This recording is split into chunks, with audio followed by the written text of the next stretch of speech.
E hoje vamos conversar do estudo Colofol, que foi publicado no JAMA em 2018. Eu já vou pedir uma licença para os meus colegas para comentar isso. O JAMA é um artigo de medicina geral. Então, se saiu no JAMA, assim como o estudo do New England, por exemplo, alguém imagina que essa informação é importante para qualquer médico, e não só oncologista ou cirurgião. Então, temos que dar uma atenção muito importante para esse estudo.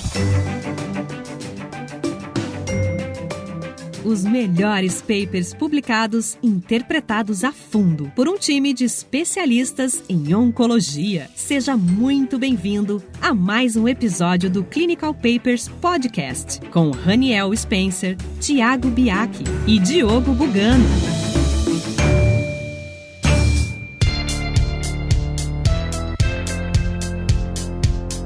Sejam muito bem-vindos a mais um episódio do Clinical Papers Podcast. O grupo Colofol, ele foi fundado especificamente para estudar estratégias de follow-up de câncer de cólon de reto operado. Tiago, você quer comentar um pouco de por que isso é importante e de onde veio a ideia para esse trabalho? Então, Diogo, a razão de ser desse estudo ela é muito relevante. A gente já tinha alguns dados um pouco divergentes em relação a essa questão de câncer coloretal, quanto que valeria a pena intensificar, digamos assim, o segmento desses pacientes. A gente aprendeu ao longo dos anos com outros tumores, como câncer de mama, por exemplo, que intensificar exames não mudou o desfecho desses pacientes. Mas, por um outro lado, em câncer coloretal a gente tem a ressalva de que a recidiva pode ser tratada com intuito curativo. Então, realmente se mostra muito importante a gente saber se essa é a doença onde a gente realmente precisa intensificar segmento, detectar recidiva, tratar recidiva e aumentar a expectativa de vida desses pacientes, ou se a gente pode ser um pouco mais leve, digamos assim, nesse segmento. Então, eu acho que é uma pergunta completamente relevante e o que acabou levando à publicação, inclusive, numa revista de alto impacto. Tiago falou uma coisa muito importante. Existe uma hipótese de que se você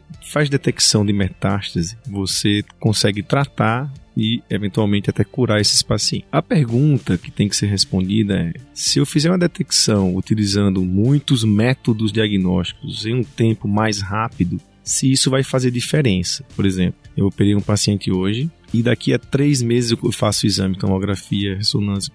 Daqui a mais 3 meses eu faço mais exame. Daqui a mais 3 meses eu faço mais exame. Se fazer exame a cada 3 meses vai fazer diferença. A gente vai discutir um pouco do método, mas isso é mais da introdução. Ou se eu detectar essa recidiva em 3 meses, será que o comportamento biológico dessa doença não é tão ruim e que o fato de eu detectar precoce não vai fazer diferença de sobrevida global? Achei legal que você comentou isso, Raniel, porque se você parar para pensar, no fundo esse é um trabalho de screening de doença, no caso screening de metástase, numa população de alto risco. E a gente sempre fala que um screening de uma doença só tem sentido se a doença é comum, se a doença tem uma fase pré-clínica detectável, se você consegue detectar e se você intervir nessa fase pré-clínica, vai mudar o desfecho do paciente. Nesse caso, é uma doença comum? É. Metástase e recidiva de câncer coloretal. Existe uma fase pré-clínica detectável? Até existe. É a metástase assintomática que é o que eles querem pegar aqui. Mas a pergunta é, e você levantou bem, será que eu intervir nessa metástase precocemente versus intervir 1 ano depois, alguns meses depois, realmente muda o prognóstico do paciente? E, devo dizer, e o Tiago falou isso bem, existia uma esperança ou uma crença, diria eu, de que isso era verdade. E de que a gente diagnosticar precocemente uma metástase única, pequena, a gente conseguiria operar e melhorar o desfecho dos pacientes. E daí que veio a ideia desse estudo. E sem se prolongar muito mais, vamos conversar da metodologia agora, que eu acho indispensável para entender a interpretação desses dados.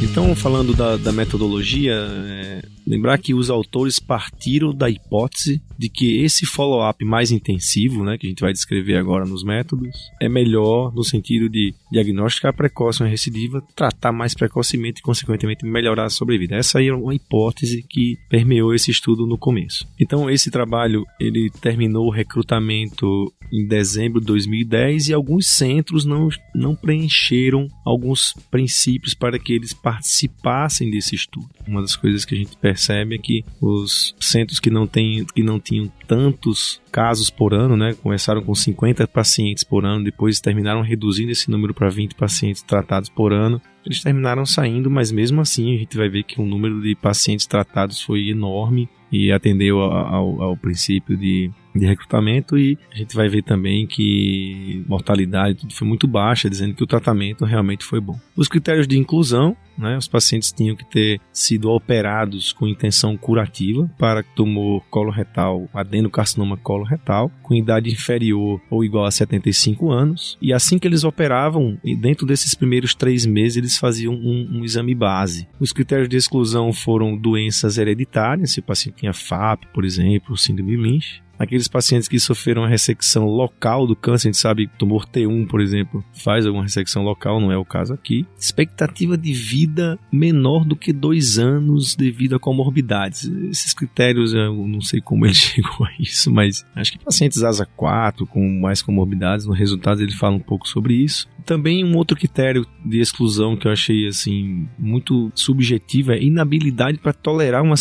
cirurgia se tiver uma recorrência. Então, acho que pacientes que você operou e tiveram complicações e perderam performance, ou então passaram de 75 anos, isso acho que é alguma coisa assim nesse sentido, e outras doenças malignas. Critérios de inclusão bem razoáveis, um pouco gerais, mas que acho que atendem muito bem ao que o paper está se propondo a fazer. Só 2 comentários do critério de inclusão. Os pacientes todos tinham que ter um CEA dosado após a cirurgia, e o CEA tinha que estar normal, ou se não tivesse normal, ele teria que fazer 1000 exames para provar que não tinha metástase após a cirurgia. A segunda coisa, que tinham que ser centros com pelo menos 50 casos operados por ano. Isso é um jeito para selecionar centros com algum volume e você ter médicos que realmente saibam tratar dessa doença. Então aqui é um aviso, um jeito de te dizer que quem cuidou desses pacientes era gente que entendia do assunto, e não um desavisado, alguém que opera poucos casos desses por ano. E eles exigiam que o centro colocasse pelo menos 30% dos pacientes operados naquele centro no estudo. E aqui é para tentar evitar um viés de seleção, para tentar evitar que o pesquisador coloque só o paciente muito bom ou muito ruim no estudo. Porque imagina essa situação, você operou o paciente, você subjetivamente acha que ele vai recidivar por algum fator que você não sabe dizer muito bem, mas um detalhe do anátomo patológico, um detalhe do intra-op, o CEA pré-operatório, se você subjetivamente acha que ele vai recidivar, você não vai querer colocar nesse estudo, que é um estudo de fazer menos tomografias. Então colocar essa regra dos 30% era para evitar que os pesquisadores excluíssem os casos muito graves do estudo. A gente tem que pensar, será que 30% é suficiente? A gente está deixando 70% de espaço para o pesquisador, por algum motivo, não colocar o paciente no estudo. E eu acredito, a gente vai ver um pouco mais aqui para frente, que isso possa ter feito com que pacientes menos graves entrassem no estudo. E talvez tenha impactado o resultado lá para frente. Então, vamos ver como que esses pacientes eram seguidos em cada um dos braços? O estudo foi dividido, na verdade, em 2 braços, então, e esses pacientes, eles eram randomizados para cair no braço segmento intensivo e um segmento aí menos intensivo. Como que era feito esse segmento mais intensivo? Esse segmento mais intensivo, ele era feito com tomografias de tórax e abdômen, associado à coleta de CEA, e isso era realizado no mês 6, 12, 18, 24 e 36. Os 2 braços, na verdade, eles se referem a como seria feito o segmento desses pacientes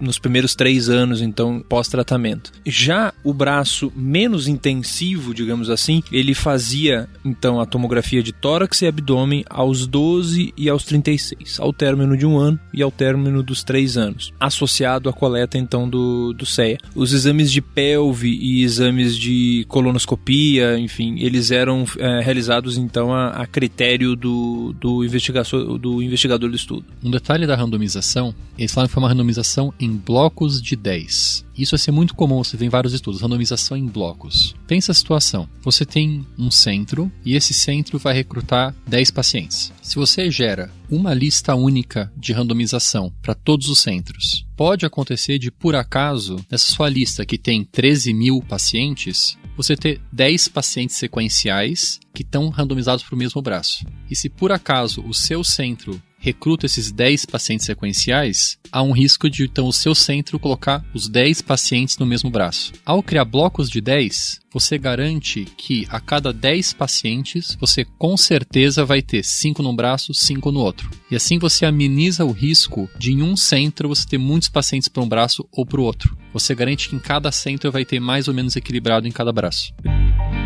Clinical Papers Podcast.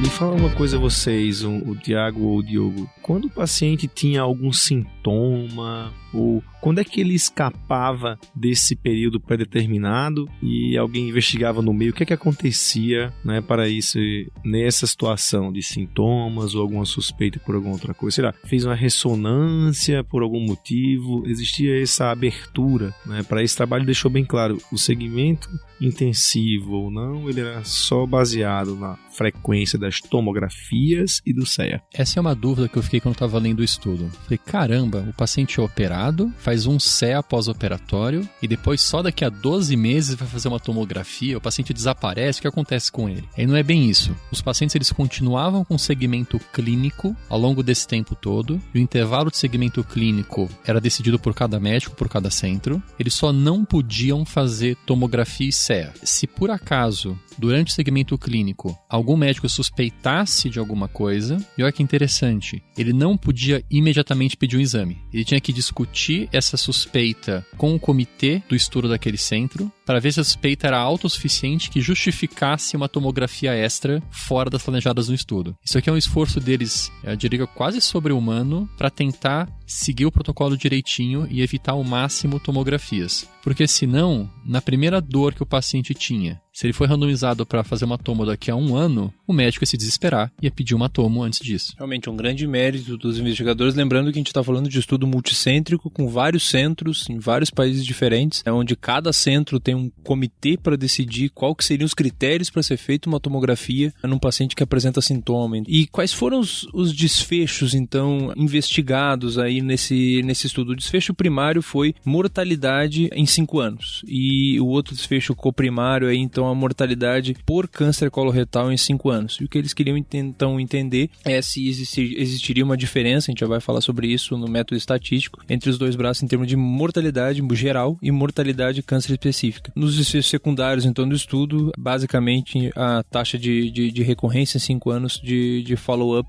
desses pacientes. Como foi feita, então, a análise do tamanho da amostra que seria necessário para demonstrar ou não, então, a diferença entre esses dois grupos? Alguns estudos anteriores mostravam que existia uma diferença em termos de redução de mortalidade que variava entre 9% a 13%. Os autores, eles desenharam então esse estudo para demonstrar uma diferença de mortalidade geral de 6% entre os braços, segmento intenso e o segmento menos intenso. Assumindo então um erro alfa de 5% e um erro beta de 15%, ele chegou a um número de que seria necessário 1.083 pacientes em cada um dos braços. Assumindo então uma taxa de dropout aí dos pacientes de 20%, ele chegou a um número final aí de pacientes no nosso estudo de 2.500 pacientes. Uma tarefa um tanto árdua para os nossos investigadores. Isso foi bem honesto, porque dropout, só para dizer, né, quer dizer, os pacientes que por algum motivo saem do estudo, ele estimou que 20% desses pacientes iriam sair do estudo, então ele aumentou, em vez de, se a gente somar 1.083 vezes 2 dá menos do que 2.500, ele terminou assumindo um valor de 2.500. Isso é uma coisa também que é muito honesta do ponto de vista estatístico. Eu acho um desenho de amostra, aliás, um plano de análise estatística impecável, e a gente pode aprender algumas dicas com esses pesquisadores. Primeiro, ele colocou um desfecho realmente importante, o desfecho definitivo, que é, os pacientes vão morrer menos sim ou não. Que se ele colocasse taxa de recidiva, ia ser enviesado, porque o braço que faz mais exames vai ter mais recidiva. Então, um desfecho significativo. Segundo, quando foi calcular a magnitude do benefício, ele olhou na literatura, viu uma magnitude entre 9% e 13%, e ele lembrou que à medida que você vai andando no tempo e melhorando os tratamentos em geral, fica cada vez mais difícil de melhorar os desfechos. Então ele falou, se historicamente reduzir em 9%, eu não vou ser ambicioso e achar que eu vou ser igual aos dados históricos. Os pacientes vão muito bem hoje em dia. Então eu vou ser mais conservador e estimar 6% para garantir que realmente o estudo vai ser positivo. E finalmente ele lembrou que tem dropout, que você, mesmo depois que selecionam o paciente, no estudo que você quer acompanhar o paciente por 3 anos, alguém vai desaparecer. Alguém vai morrer, alguém vai mudar de estado, vai mudar de país, alguém vai sair do estudo. Então, de novo, parabéns para os pesquisadores. Eles fizeram esse estudo para ser o estudo definitivo desse assunto. E eu acho difícil a gente ter um estudo igual ou parecido no futuro próximo. Tem alguns outros detalhes estatísticos, né? Que realmente essa parte estatística ele descreve muito bem. Ele melhora esses resultados, ele estuda a fundo esses resultados atrás de umas análises chamadas de pós-hoc, né? Quer dizer, depois de tudo ele faz uma sensitivity analysis, e que isso são métodos de refinamento, né, Tiago? De refinamento de resultado. São análises que a gente chama de análises pós-hoc, né? A gente faz tanto análise de subgrupo pós-hoc e análise de sensibilidade. A análise pós-hoc é uma análise que é feita após, então, sabermos aí os resultados iniciais dos nossos estudos. E um outro método estatístico que ele descreve aqui, que ele realiza uma correção por um método de Bonferroni, que a gente vai conversar em outros episódios, que basicamente é um método para corrigir. Então, cada vez que ele abre os resultados para vê-los, a gente perde um pouco de poder estatístico, a gente perde um pouco de P, digamos assim. E esse é um cálculo matemático específico para fazer a correção, digamos assim, dessa perda de valor de P que a gente tem cada vez que a gente abre os resultados para avaliar. Acho que realmente um estudo do ponto de vista estatístico que é impecável. A figura 1 é o flow, né, que é aquele desenho geralzão do estudo. Esses centros de 2006 até dezembro de 2010, eles operaram 13.718 pacientes. Né, desses aí, 11.163 foram excluídos, o que dá 81,3%, e que no final 2.555 pacientes foram randomizados. Ok, todo mundo que foi excluído foi porque preencheu algum critério de exclusão. Eu chamo a atenção uma coisa só curiosa, na verdade, só 5% fizeram isso, mas tem aqui 382 mais 171 pacientes declinaram da participação. Acho que estavam ansiosos, foram tratar em outros centros, né? Como é que não vai fazer exame? Não sei.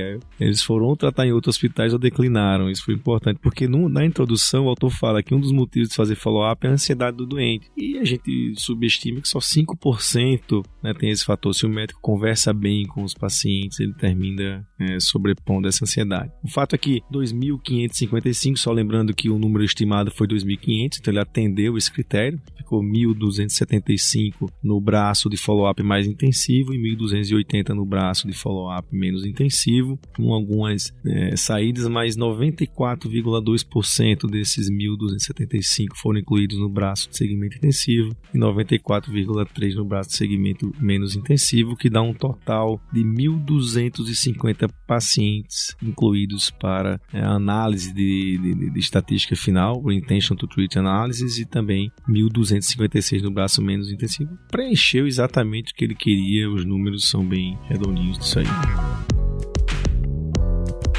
Depois de ver o flow com recrutamento de pacientes, vamos olhar para a tabela 1. O Dr. Tiago deu para a gente uma aula numa outra gravação nossa sobre a importância da tabela 1 e para que serve a tabela 1. Então vou pedir para o Dr. Tiago comentar a tabela 1 desse estudo. Essa tabela 1 tem alguns dados interessantes, Diogo. Se a gente olha a população Intention to Treat, a gente vai ver que ali pouco mais da metade dos pacientes eram do sexo masculino. A gente tinha uma parcela razoável de pacientes, então, com uma idade já acima de 70 anos, mais ou menos um quarto desses pacientes. A gente tinha uma parcela razoável de pacientes com tumores de reto, 35% mais ou menos dos pacientes, e essas características todas muito bem distribuídas entre os dois braços, mas 35% dos pacientes com tumores de reto, lembrando que os exames de pelve no segmento desses pacientes, eles ficavam a critério do investigador, eles não eram incluídos ali nos braços da randomização. A gente tinha aí mais ou menos metade dos pacientes com doença estadio 2, essa também é uma informação relevante. E outra informação relevante é que a gente estava conversando nos bastidores aí hoje, uma taxa baixa de tomografias que foram realizadas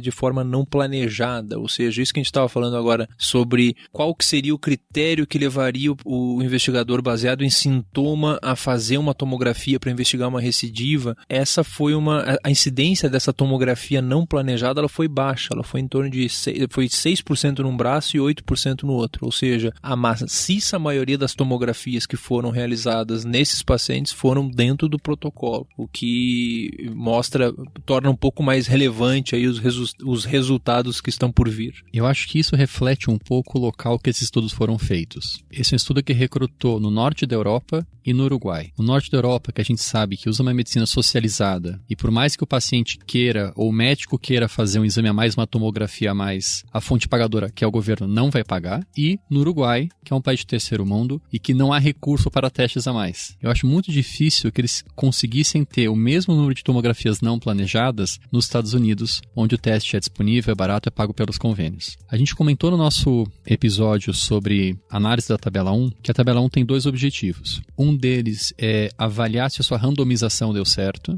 O Thiago aqui deixou bem claro que deu, os grupos estão todos muito bem balanceados. E o segundo objetivo é entender quem é essa população. Se essa população é a população que a gente vê no nosso dia a dia do consultório, se essa é a população para quem a gente estaria propondo o acompanhamento. Eu vou abrir agora para o Thiago e para o Raniel. Esse é o perfil de paciente de câncer de cólon e reto que vocês veem ou parece um pouco diferente da média dos seus pacientes? Primeiro, idade, né? A idade, a gente sabe que o fator de risco para câncer de reto mais importante é a idade, né? Acima de 50 anos você já considera risco, e aqui a grande maioria dos pacientes, quase 50% de cada braço, tinha 61 a 70 anos. Então, idade como grupo pior ou melhor não se encaixa, acho que é isso mesmo. Uma coisa que você pode se perguntar é, tem 34% de câncer de reto, e ele descreve aqui cólon esquerdo, mais 33%, o que dá 67% mais ou menos. Mas se a gente pegar cólon esquerdo, ele deve ter incluído o sigmoide, né? Que o cólon esquerdo, se você pegar reto e sigmoide, são os locais mais comuns. Eu acho que esse número mesmo, 60%, 55%,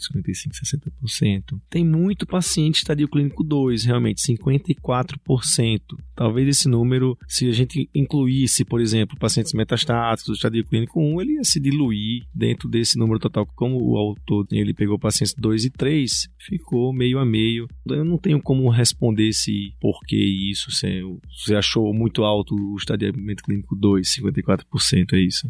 Confesso que eu achei um pouco alto o estadio clínico 2. Eu não acho que metade dos pacientes para quem eu indico follow-up, olha, o exame de segmento é estadio 2. Pode ser um pouco viés próprio meu, porque eu sou oncologista. E muitas vezes o estadio 2 já não chega para o oncologista, porque o cirurgião sabe que muitos estadios 2 não têm indicação de adjuvância nenhuma. Isso chamou minha atenção. Mas concordo, o resto aqui é bem o perfil de câncer de colo retal mesmo. Não acho que tem um grande viés de seleção pelo que a gente está vendo aqui. E chama atenção o quanto os pacientes cumpriram a tarefa direitinho, né? O número mediano de tomografias no braço, segmento intenso, é de 5. E o número mediano de tomografias do braço segmento menos intenso é de exatos 2. Né? A pergunta, ela está prestes a ser respondida, digamos assim. Isso também, pessoal, tem uma relevância clínica, não é só uma relevância financeira. A gente sabe hoje que tomografias, e quanto mais modernas as tomografias, quanto cortes mais finos, imagens mais detalhadas,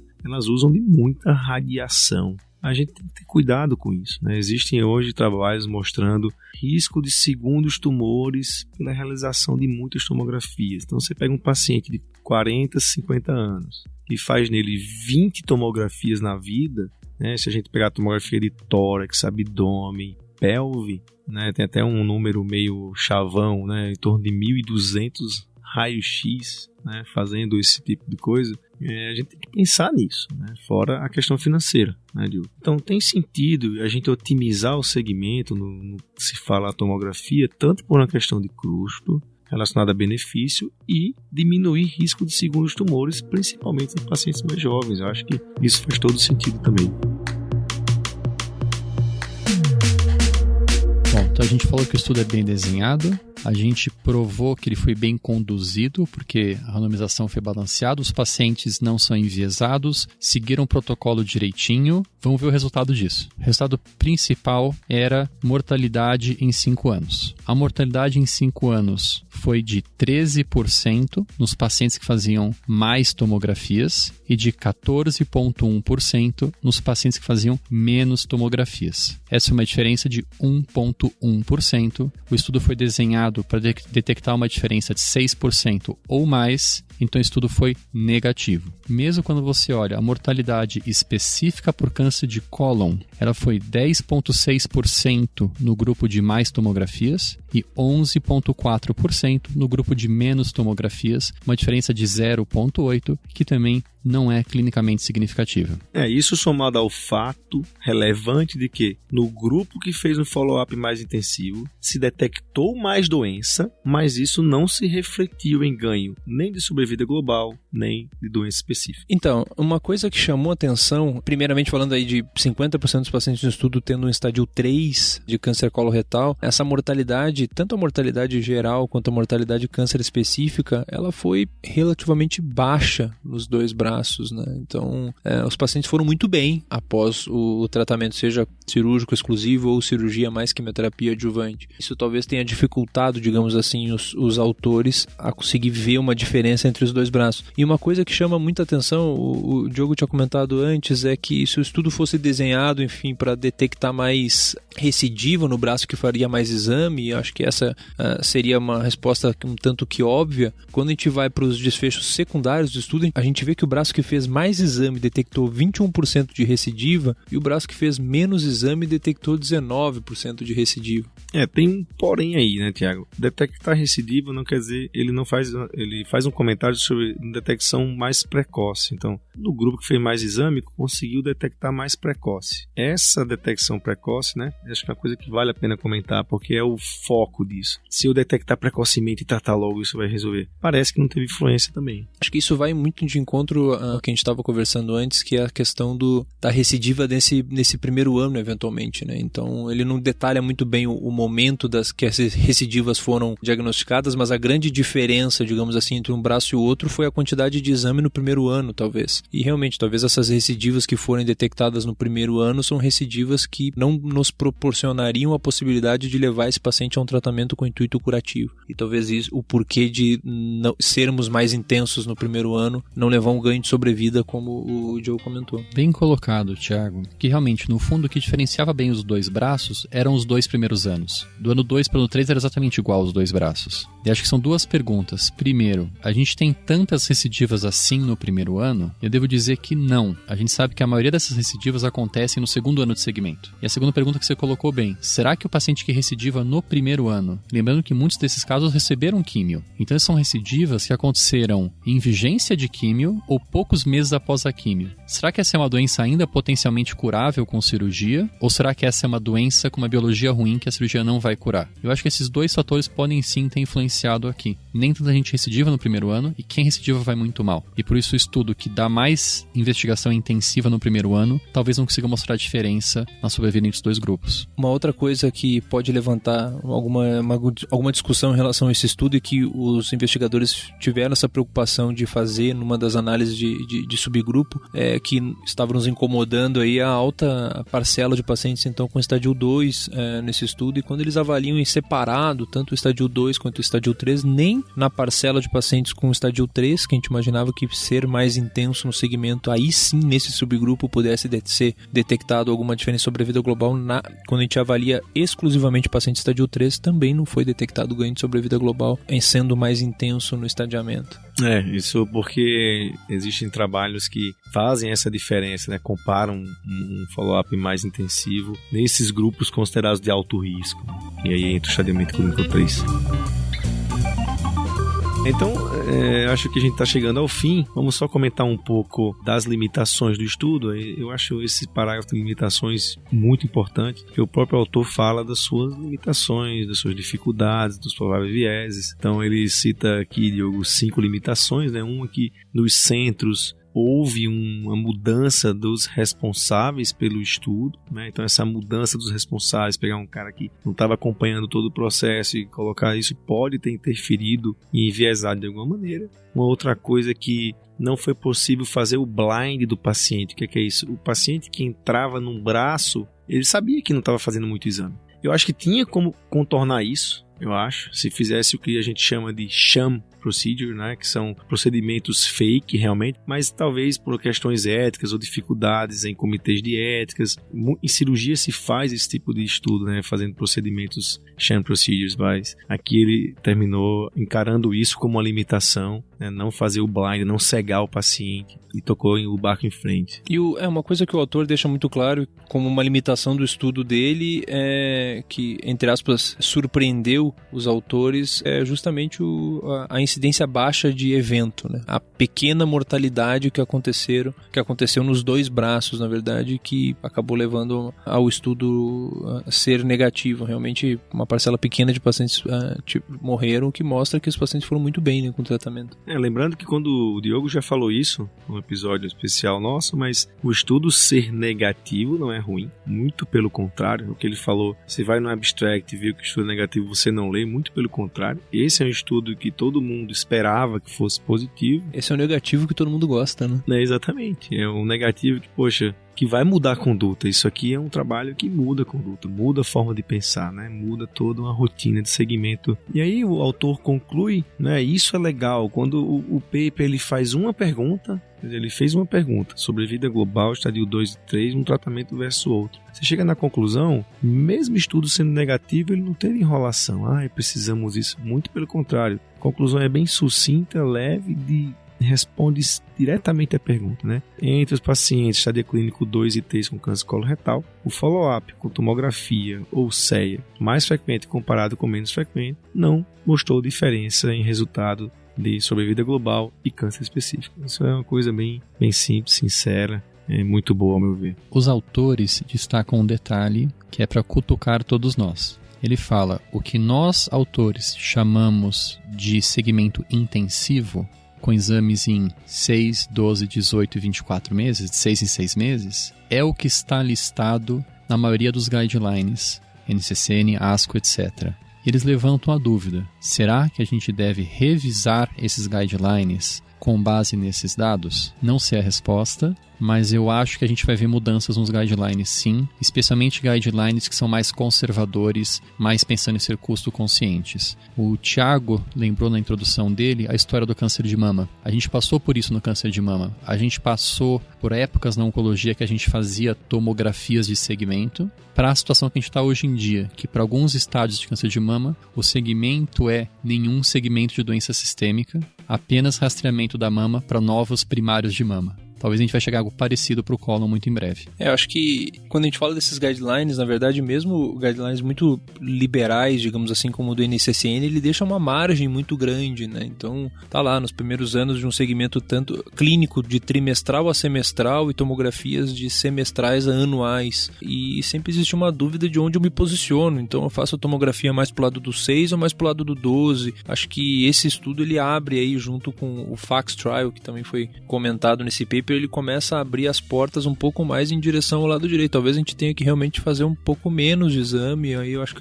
com esses comentários também que a gente havia feito de que no primeiro ano talvez realmente não seja o momento onde a gente precise ficar fazendo exame toda hora. Acho que esse dado foi muito importante realmente para a nossa prática clínica, né? É isso. Acho que essa semana trouxemos um paper especial para vocês, um paper bom, bonito, prático, pode mudar a sua conduta. Esse é o nosso objetivo. Vai lá no site www.clinicalpaperspodcast.com.br, faz o seu comentário, tem um fórum, vai nas redes sociais, divulga o nosso trabalho, cresce junto conosco. Próxima semana estaremos aqui com mais um paper. Grande abraço e até lá.